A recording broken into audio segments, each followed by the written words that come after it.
Welcome in to the award-winning RotoWire Fantasy Basketball Podcast, brought to you by DraftKings, brought to you by Chalkboard, brought to you by Prosper Trading. Look at all these people clinging on. Friday, October 24th. Alex Barutha here with Shannon McEwen and Ken K-Train Price. All aboard. We are back to our usual in-season format. So we're going to be talking about some news to start the show. Then we're going to dive into waiver wire picks. And then at the end of the show, we're going to close out with some DFS/DraftKings pick six type stuff for the Friday games. Well, let's jump right in. Last night's games were fantastic. SGA career high, 55 points and an overtime win against the Pacers. No Tyrese Halliburton this season, obviously, for the Pacers. And Andrew Nembhard suffered an injury midway through this game. His arm got caught kind of in SGA. And no official diagnosis yet, but he left the game. So we'll see. He wasn't playing well before that anyway. And look, the Indiana center rotation, horrible. I mean, I didn't even notice they were out there half the time. Like Jackson got in foul trouble right away, and then Obi Toppin comes in. Huff had 2 blocks. It's kind of about it. We also had some big games from Ben Mathurin, 36 points, 11 boards, 3 triples, 15 of 17 from the charity stripe. Pascal Siakam played really well. 32, was that 32 points? Yeah, 44 minutes too. He must be exhausted. Yeah, Obi Toppin at 20. So, Ken, what do you feel like you can take away from this game? Well, I think the first takeaway is the poor play of the centers and how, boy, are they going to try to get by with small ball at Siakam and Toppin playing the 5. I know a lot of folks took flyers on Jackson and Huff. I've got Huff somewhere. And that was just kind of really sad. that offering. I mean, OKC's big, right? They got Holmgren and Hartenstein out there. And you can't blame Carlisle. He forced this game to overtime with all those injuries. So to me, it's just red lights on the center situation for the Pacers. Yeah, 100%, Ken. And with Jackson, he didn't look good this preseason. J Huff, I hyped up a little bit. I do believe I like the floor spacing and rim protection combination that he can offer. But it certainly looks like it's going to be Obi Toppin, and Jarace Walker is another guy who's going to, by default, is going to get more minutes in that scenario, because Siakam and Toppin will get minutes at the 5, opening up minutes at the 3 and the 4. And I love that for Walker. Walker did look great this preseason. He had some big games. So I want to see what Toppin and Walker can do. And hopefully these small ball lineups do lead to some nice fantasy production. Walker was letting it fly in the fourth quarter. I was like, are you sure you don't want to give the ball to Siakam? You know, yeah, it was kind of crazy. One guy I also want to quickly mention, AJ Mitchell for Oklahoma City, came off the bench and was playing like he was the second option on the team. It kind of was. He really was. I'm worried for his neck. When he takes contact, he just flings his neck back as hard as possible to try to embellish the contact. It looks kind of insane, but he was awesome. 38 minutes from him too. Wow, I know it went to overtime, but wow, that obviously Wallace out, right? Yeah, Wallace out. AJ Mitchell, I mean, he is instant offense. It was like that in game 1 as well. I think he had like 16 points in 18 minutes or something along those lines. He comes out there gunning, and I liked him a lot as a rookie. I think he has some upside. It's just a matter of, are the Thunder too deep for him to carve out a regular role once they're healthy? Pleasantly surprised to see Aaron Wiggins get 9 boards. I don't know does that talk well of Wiggins or the lack of size on the Pacers. I'm not sure, but a good hustle game for Wiggins as well. All right.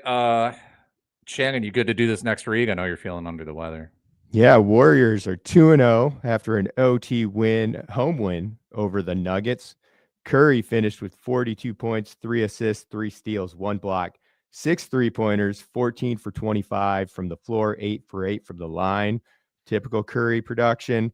He's still a monster. The decline hasn't arrived yet. Aaron Gordon had the most monstrous, unexpected season debut. A rare 50 spot. He dropped 50 points on an insane 17 for 21 from the floor, which included 10 3-pointers. We'll talk a lot about Aaron Gordon, I'm assuming, in the coming minutes. Nuggets shot 54% from the floor, 40% from downtown, 93% from the line, yet they still lost. Cam Johnson, not an encouraging Nuggets debut. Quiet night overall, 5, 3, and 2 of 8 from the floor, but he did play 32 minutes, which is promising. If someone in this offseason came to you two and said, I'll bet you $100 Aaron Gordon has a 50-point game at some point over the next 3 seasons, you take that bet, right? I'd be like, yeah, just give me the $100 now. He's not going to do that anytime in the next 3 years. 17 to 21 from the field. Wonderful. I don't know if he's going to replicate that again. No, not expecting that. But I mean, last season his shot looked good. So if he improved his 3-pointer a ton, it's good to see it carry over. He's not going to continue shooting. What is that, 90-something% from the 3-point line? But yeah, I mean, you also mentioned it with Cam Johnson. You know, he didn't shoot that well. He took 8 shots, 6 of them were threes. So if he hits a few more shots, then his line doesn't look so bad, right? It's like 12, 3, and 2, and we're not even talking about it. But we'll see how he fits into this offense because, right, you know, I mean, they're not short of offensive options when the whole starting 5 is out there. So we'll see. He's not a drop or anything, but just, you know, hang on, see what happens. Yeah, interesting. They didn't get it much from the bench last night.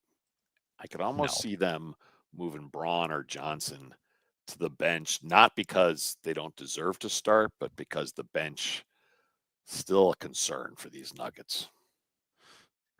Christian Brown is locked into that starting lineup for the foreseeable future. They gave him $125 million. He should be. I can't help looking at that bench thinking, oh boy, is it going to be a Mono Ginobili situation? Because that bench is bad. But not a Tim Hardaway Jr. believer. No Tim Hardaway Jr. ISOs in your in your game plan. All right, let's do the notebook dump, Ken, with some injury updates. Yeah, quick injury updates. Domantas Sabonis is questionable tonight, which is actually good news, but he's questionable tonight because of his hamstring. He missed the season opener, but at least he's trending in the right direction. Kevin Porter, remember, your starting point guard for the Milwaukee Bucks, Kevin Porter, to miss the next 2 games due to a left ankle sprain. De'Aaron Fox is out tonight for the Spurs, also hamstring. Ja Morant is iffy for the second of a back-to-back tonight, Friday, due to his ankle. A lot of problems in Knicks land with the bigs. Cat is questionable. Josh Hart is questionable. OG Anunoby likely to play, and Mitchell Robinson is out. So definitely check the RotoWire lineups page to see what's going on with the Knicks. And Jalen Green of the Suns is going to be out for 2 more games due to his hamstring. Did I miss any big injury news pieces there, Alex? I don't think so. Well, I mean, we touched on the Nembhard injury at the top, so we have to wait for updates on Nembhard. I didn't like the way that it looked. I mean, he like really kind of grabbed at his arm. He seemed to know right away. That's where I got worried. Is you could tell on his face, like, oh, that's a problem. That's a problem. And they don't really have a lot of backup guards. But we'll get to that later. I think that was a good summary, Ken. We'll see about Sabonis. I don't like when guys rush back from hamstring injuries. That's my main concern. Yeah. Alex, tell us about our friends at Prosper Trading. Every weekend, millions bet on sports hoping to beat the odds. But here's the truth. The house always wins. With trading, you're not betting, you're building. At Prosper Trading Academy, we give you the tools, the education, and the live guidance to actually create an edge. You can control your risk, compound your wins, and trade alongside real pros every single day. Stop gambling on games you can't control. Start trading the markets you can. Visit prospertrading.com/roto, ROTO, today and take your shot at real financial growth. That's prospertrading.com/roto, All right, gentlemen, let's go to some of the questions we have from our adoring fans who were lined up early this morning. Thank you, gentlemen. Let's start with P-Dub, who says, good morning, guys. Thoughts on DeAndre Ayton of the Lakers? Can we expect some better play in the near future? He struggled a bit in the opener. Not against Gobert tonight would be my immediate response. I don't think so. But I think people who listen to this pod know I'm not an Ayton guy. And I was not encouraged by what I saw against the Warriors. At this point, you're probably just hoping he's like a top 100-ish player.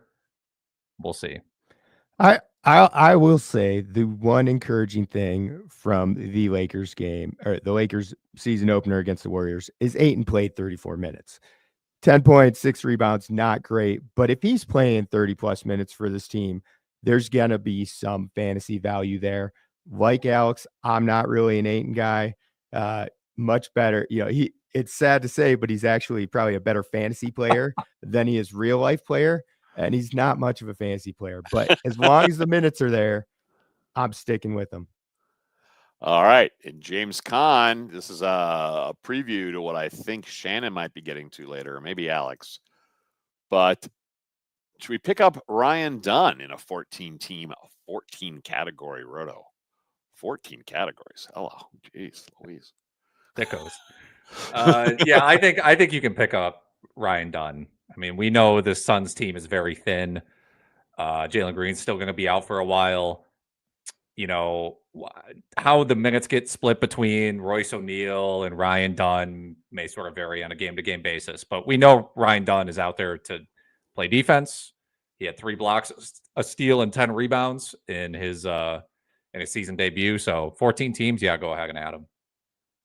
Yep, I agree with that. 14 teams, he's pushing 12-team value. And with 14 cats, I'm assuming you have like offensive rebounds. He crashed the offensive rebounds hard. He's going to have to do that to keep the playing time up, that kind of effort. So I absolutely 14 team, 14 cat. I like him quite a bit. All right, and then touching on a game last night with the Pacers, would you gentlemen drop center Isaiah Jackson for either Rollins or Brian Sensabaugh in a 9-category league? What do you think, Shannon? Yes, I would. I don't have any faith in Isaiah Jackson rounding in a form of any sort. He played like 8 minutes in the season debut. He was limited minutes throughout the preseason. I think that's going to hold for a long time. His conditioning's not there yet. I wonder how long that's going to take. So right now, I would stream that option with whether it's Rollins, Sensabaugh. You need a different center. I would just go with the weekly streamer for that roster spot for now. Good morning, Christian Rogers. Thank you for the train. This from Dress. Gentlemen, how long do you think it's going to take for Jalen Green and Darius Garland to return? I think it's more of an Alex question, as he is our injury savant. Yeah, I mean, Green, they announced him out for 2 more games, so he's going to miss the game today and then the next game. It's a low-grade hamstring. Again, we know hamstrings are tricky. So I wouldn't be shocked if he was out for another week, maybe even 2 weeks. I just don't be surprised if that happens. That's kind of what I'm trying to say. Garland, I mean, the last update we really have on Garland is that he was scrimmaging with contact as of like a weekish ago. So I'm pretty optimistic that he'll be back in like early November. Okay. Early November. Great. And final one from Nick. I'm not going to list all his options, but he's wondering if he should drop Podzinski or Wendell Carter Jr. for the likes of Ryan Dunn, Jones, Obi, Grayson Allen. Any thoughts on Podz and Wendell Carter? I'm sticking with Podz or Carter Jr. there. These other options, some of them are interesting. We discussed Ryan Dunn. We will more. Toppin, I like them, but not more than Carter Jr. or Podz right now. Those two are locked into their starting spots. They're probably going to see about 30 minutes per game, and the production will come. Carter Jr.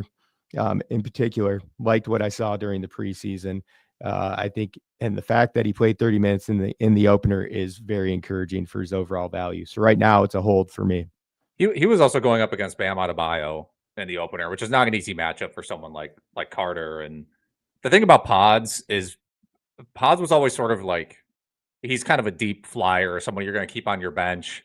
But the upside was really like, well, if Jimmy Butler misses 2 weeks, if Draymond Green or Curry misses a week here or there, the team is old. So I would hang on to Podziemski. I don't think any of those options you listed are like you have to add those guys. All right, that's it for our fan feedback. Thanks to everyone who posted us questions. Alex, I think you have another friend to tell us about. Chalkboard. Cash in on your NBA picks this season with Chalkboard. Simply choose more or less on your favorite player stats to win up to 5,000 times your money. For a limited time only, new players get $20 free with no deposit required. Yes, you heard that right. $20 free just on sign up. See why over 1 million fans have already locked in with Chalkboard to turn their sports knowledge into cold, hard cash. Whether you're locking in the perfect slip with alternate lines, using the cash out feature to take your money and run, or hammering the daily promos, today is your chance to win up to $40,000 on a single entry. Stop sitting on the sidelines and get into the game with Chalkboard Fantasy Sports, now available in 30 plus states. Download Chalkboard today and use promo code ROTONBA. That's ROTONBA to get $20 free with no deposit required. That's Roto NBA. Alex, take us to the meat of the podcast. The moment you've all been waiting for. We're going to talk some waiver wire ads for people who are new to the show or just need that refresher. The way we do this is we each have 3 waiver wire pickups for the upcoming week. 2 of those are sort of usually standard league ads, with the last one being a deep league ad or someone who's essentially rostered in less than 25% of leagues, or even sometimes single-digit leagues, depending on how crazy we're feeling. In terms of the schedule next week, the Clippers are the only team with 2 games. Everybody else has 3 or 4 games, so keep that in mind before you decide to stream Brook Lopez. My first option, or my first waiver wire suggestion, is Kyshawn George of the Washington Wizards, who is 33% rostered in Yahoo and 28% rostered in ESPN. Opening night against the Bucks, posted 21 points, 9 rebounds, 4 assists with 2 blocks and 1 steal. And he played 32 minutes, which was encouraging. That game was a blowout.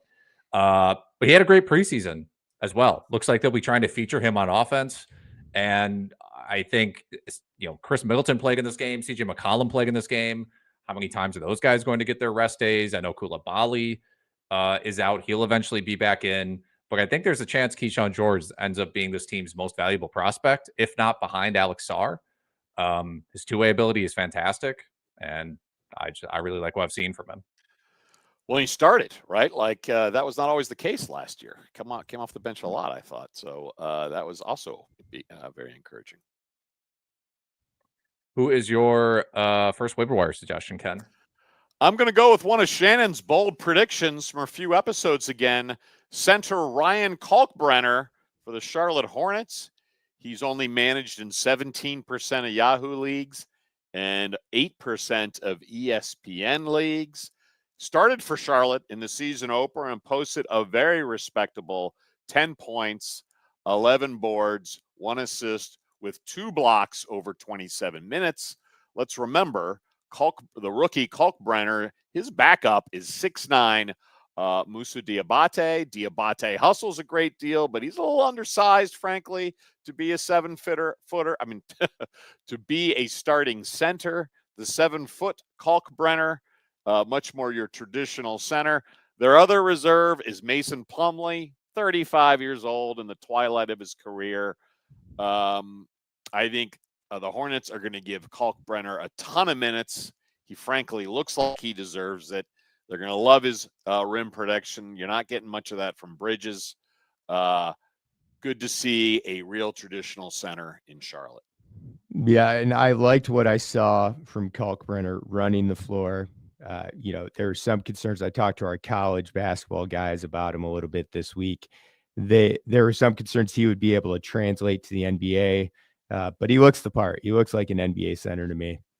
My first pickup, we already mentioned, it's Aaron Gordon. I was totally surprised to see he's only 45% rostered on Yahoo. I'm assuming there's a lot of 10-team leagues where he's still available.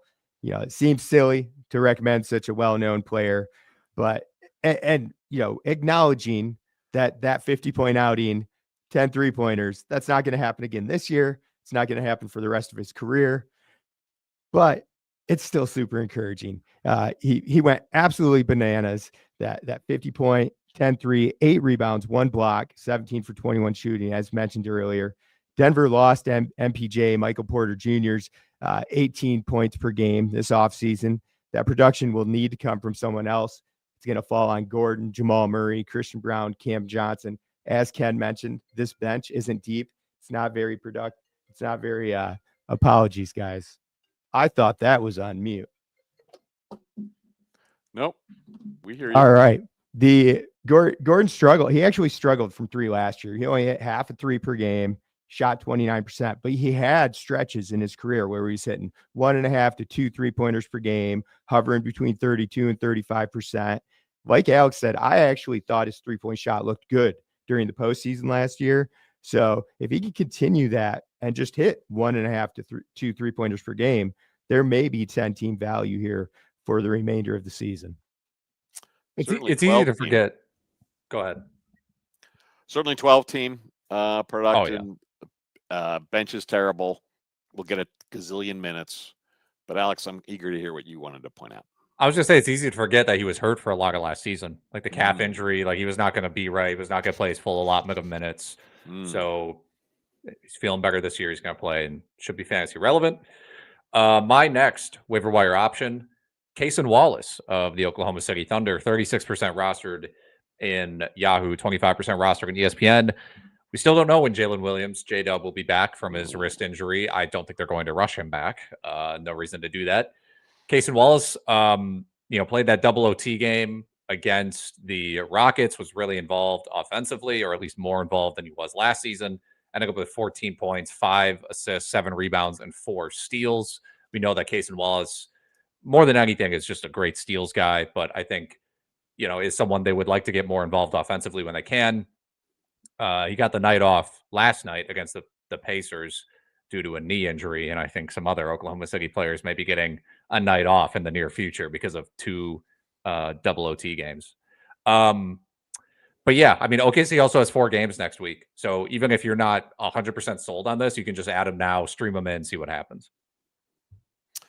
Nice point, Alex. Nice point. I'm going to go to Phoenix, a veteran forward, Dillon Brooks. Look, Brooks has always shot more than he should, and now he's on a terrible Suns team that needs points and defensive grit, something Brooks can deliver. He's a better play in a points league due to his roughly 42% field goal shooting percentage, but he is going to deliver points and threes for this Suns team. So if you need points and threes, they will come very cheap from Dillon Brooks. Look, he started opening night, posted 22 points, 4 boards, 3 dimes, 2 steals, a block, and jacked up 24 shameless shot attempts. I think that continues all season. I know it feels like Brooks has been around forever. I remember him taunting LeBron James many seasons ago, but he's only 29 years old, and his backup, Royce O'Neal, is 32. So I think we're going to see a ton of minutes for Brooks, a ton of shots for Brooks. If you can handle the low field goal percentage, he's a volume play. And as someone who turns 32 this weekend, I don't like the tone you used about Royce O'Neal. I'm 56. I wake up 3 times a night to go to the bathroom. Well, I didn't ask for all that, but I appreciate it.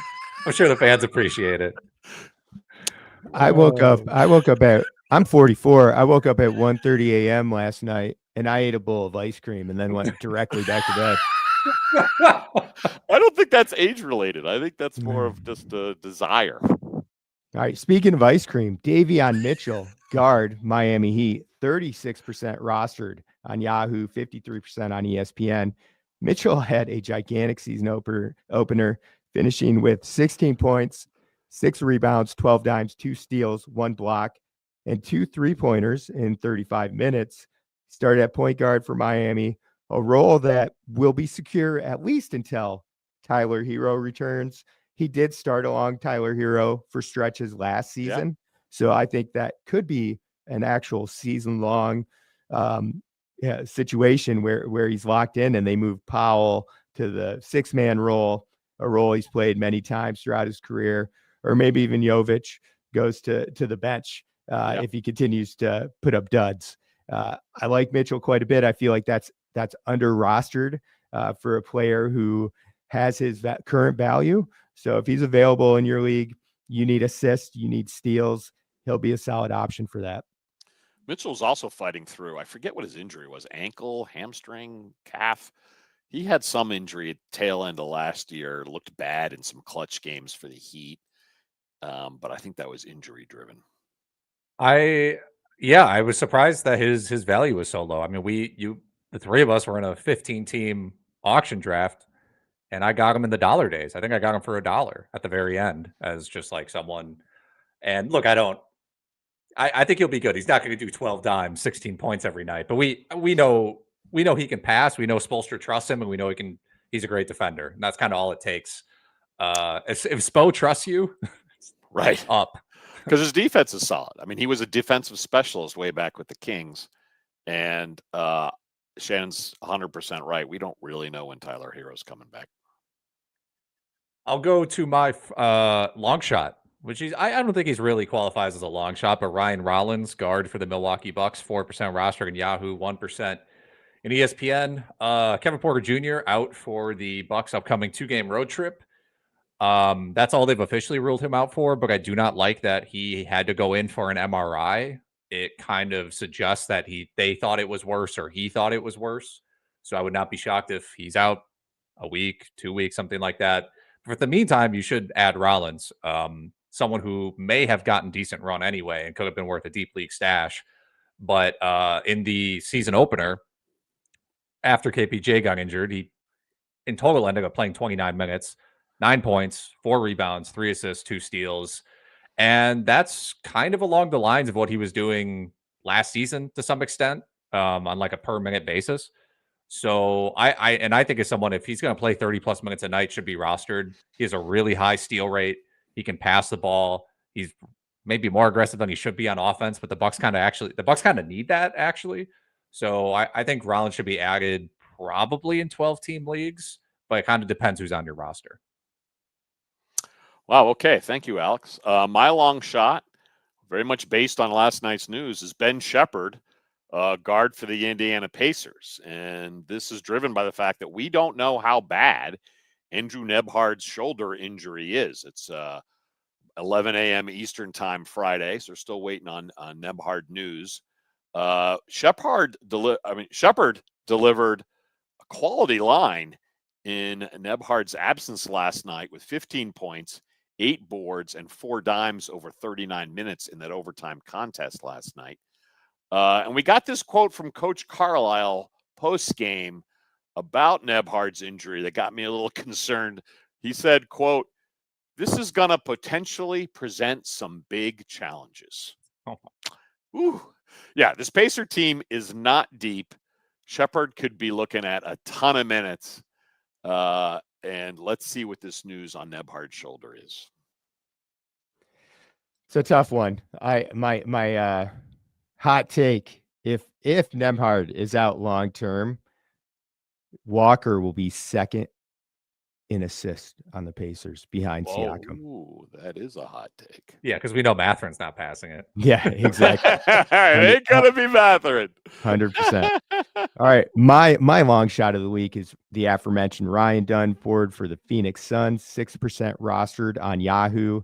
The 22-year-old second-year forward started for the Suns in the season opener. He played 25 minutes, finished with 9 points, 10 rebounds, 3 assists, 1 3-pointer, 3 blocks, 1 steal. Offense was the question mark. 3-point shot was the question mark coming into the league. He's a defensive menace. That's going to continue. He hit 3-pointers last year, over 2 per game on a per 36 basis. It was nice to see him hit one in the opener as well. He's going to crash the boards hard, and his playing time really should be secured. Maybe it's not going to be 30 minutes, but 25 to 27 minutes per game as a starter if you need defensive production in 12 and 14 team leagues, Dunn is worth a flyer. We just got breaking news that DeAndre Jordan was signed by the Pelicans. So adjust your draft board, adjust your cheat sheets, adjust your waiver wire, adjust your watch list accordingly. But no, Ryan Dunn. That's a good deep league ad. Do like the Ryan Dunn ad. All right, it is time for us to talk about some DraftKings pick 6/DFS stuff. But first, a word from our friends at DraftKings. Listen up. Our partners at DraftKings Pick 6 have a deal you don't want to miss. New DraftKings customers, this one's for you. When you play $5 or more on your first paid Pick 6 entry, you get $50 in bonus picks instantly. That's right. Play $5, get $50 in bonus picks to keep building your slips and take your shot at big payouts. Just tap on the link in the description below to sign up and start playing. If you've been thinking about trying Pick 6, now's the time to get in. Just use that link to sign up, and all new DraftKings customers can play $5, get $50 in bonus picks instantly. Let's build some slips. Gambling problem? Call 1-800-GAMBLER. Help is available for problem gambling. Call 8887-897777 or visit ccpg.org in Connecticut. Must be 18 plus. Age and eligibility restrictions vary by jurisdiction. Pick 6 not available everywhere, including New York and Ontario. Void where prohibited. One per new customer. Bonus awarded as non-withdrawable. Pick 6 bonus picks that expire in 14 days. Ends November 3rd, 2025 at 11:59 p.m. Eastern. See full terms at pick6.draftkings.com/promos. We should speed up that read by 1% every time we do it and see what it sounds like at the very end. All right, time to talk some Friday DFS/pick 6 pick'em stuff from DraftKings. Shannon, we got a 12-game slate with the highest over/under. Atlanta at Orlando, 235.5. As always, for the main injuries on today's slate, RotoWire has a great NBA injuries page. We have a great NBA starting lineups page. You can simply Google that or go to rotowire.com and do the click-throughs and find it. But the most notable names that I will mention right now, Karl-Anthony Towns, John Morant, Domantas Sabonis, all questionable as of 11 Eastern this morning. I'll kick things off right away. I'm going to say I will love to take the over on Wembanyama's blocks. It's currently not listed right now. But I'm just going to go over it. The Pelicans were blocked a lot last year. They were blocked a lot in the first game against Memphis this season, and Wembanyama is taller actually now. So I will take the over on his blocks. I forgot how much of a freak he was until that season debut. It's just truly amazing. My first pick 6 suggestion is Julius Randle over 29.5 points, rebounds, plus assists. Randall's averaged 37 PRAs against the Lakers in 16 games. He likes to get his revenge.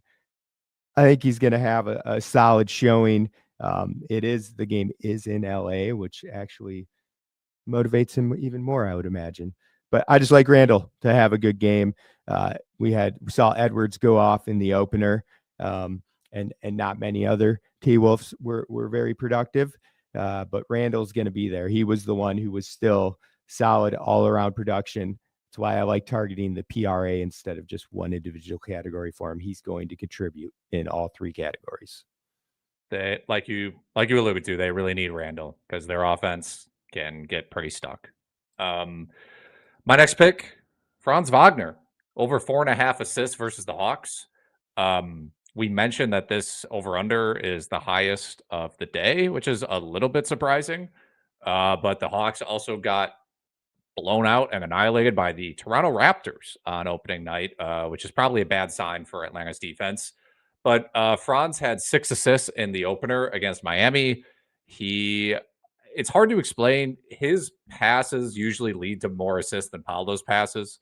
Paolo ends up posting up, teams send a double, he kicks it to somebody, the defense rotates, and then that person kicks it to somebody else, and he gets the assist.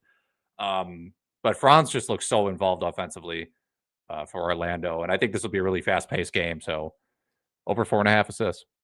Yeah, I like the Magic quite a bit tonight against Atlanta. Whether it's DFS lineups, pick 6, I'm targeting a lot of the Magic. And that's where we're at right now. Wendell Carter Jr. over 15.5 points plus rebounds. He played 30 minutes in the opener. That was, which followed very solid play during the preseason. And the matchup's cushy. I like it for him. If he plays 30 minutes, I think that 15.5 that threshold will easily be surpassed. Ken, I want to talk about Derek White. You want to jump in here? Happy to. Yes, sir. I'm thinking about taking Derek White over his 3-point props when it's posted. Right now, they only have his points, which is 20.5. Can you just give us your do they have an Derek option White for field goal attempts? Because he's going to jack a gazillion shots. Whether he hits them, which he did not do in opening night, we'll see. He's facing a lot tougher defense because they don't have to worry about the entire front court of the Celtics. It's just Brown and White. He's got a glaring green light to shoot, so the attempts will absolutely be there. And you hope he kind of returns to the mean accuracy-wise tonight. He had a lot of points, but shot, I don't know, like 38% or something in the opener. The shots will be there, so it makes a lot of sense. That's what I want to hear, Ken, where I'm right, and if Derek White misses his shots, that's his fault.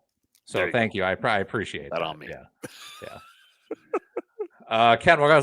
Shannon, what else you got on your card? Yeah, one more pick six selection for me. Davion Mitchell over 10.5 points against Memphis. That matchup's cushy.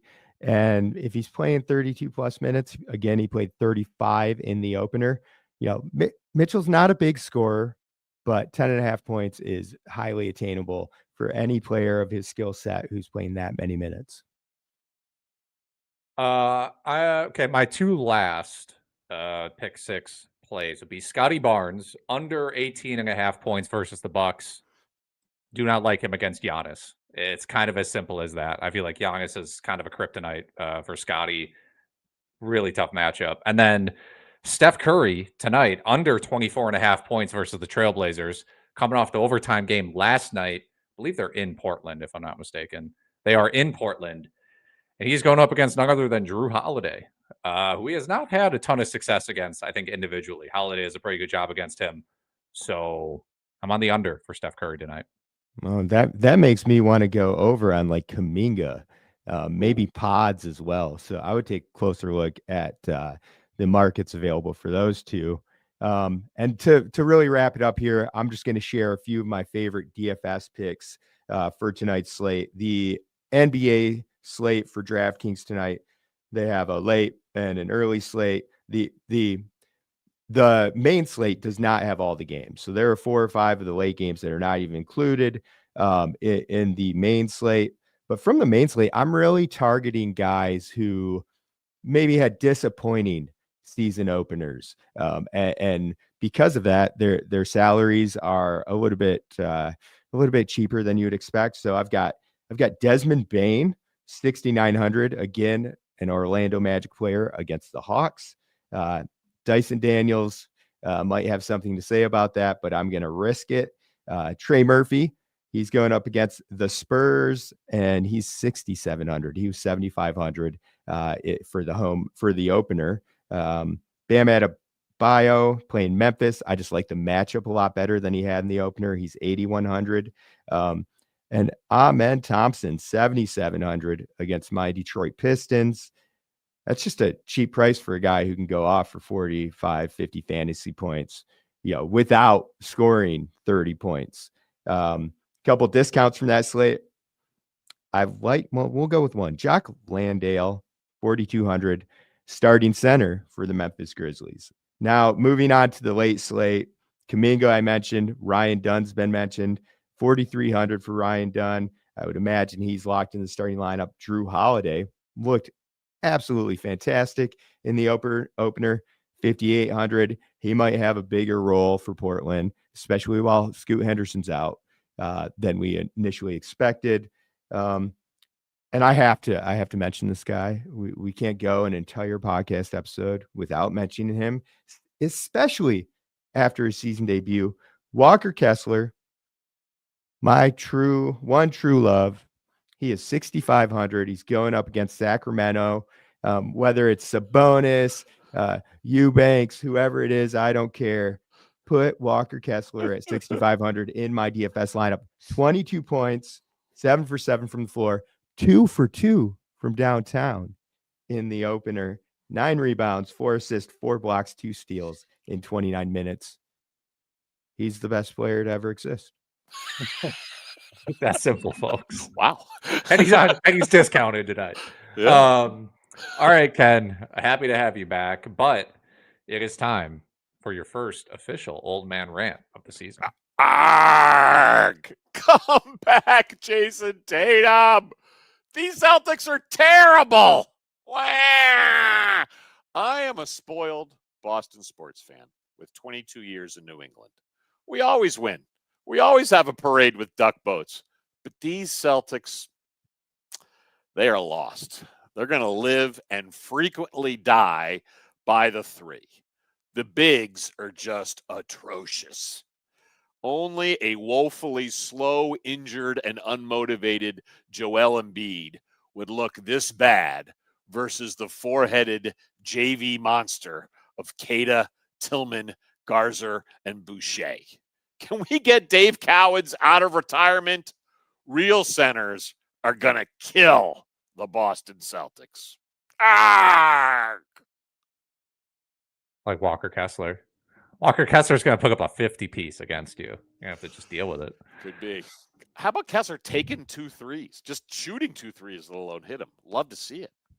There was some weird energy in that game. Clippers were just off. All right. That does it for us. Thank you, everybody, for joining us on the RotoWire Fantasy Basketball Podcast. It is presented to you and brought to you by DraftKings, Chalkboard, and Prosper Trading. And also, don't forget, YouTube 15 is a promo code. If you go to rotowire.com/subscribe, put in the promo code YouTube 15 for 15% off your RotoWire subscription, which includes great tools, includes the DFS lineup optimizers, includes the My Leagues feature if you're in like 5, 6, 7 fantasy leagues and you're like, how many of these leagues do I have Walker Kessler in? How many of these leagues do I have Baylor Shireman in? Too many. Right. And we will help you organize all that and do the best that you can possibly do. But Ken, take us out of here.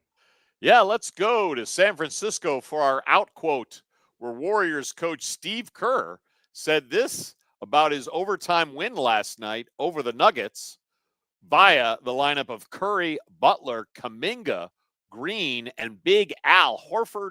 Quote, "It was really fun to watch a group that's never played together close a game against one of the best teams in the league." End quote. Attention passengers, this 3-car fantasy train wreck has hit the end of the line.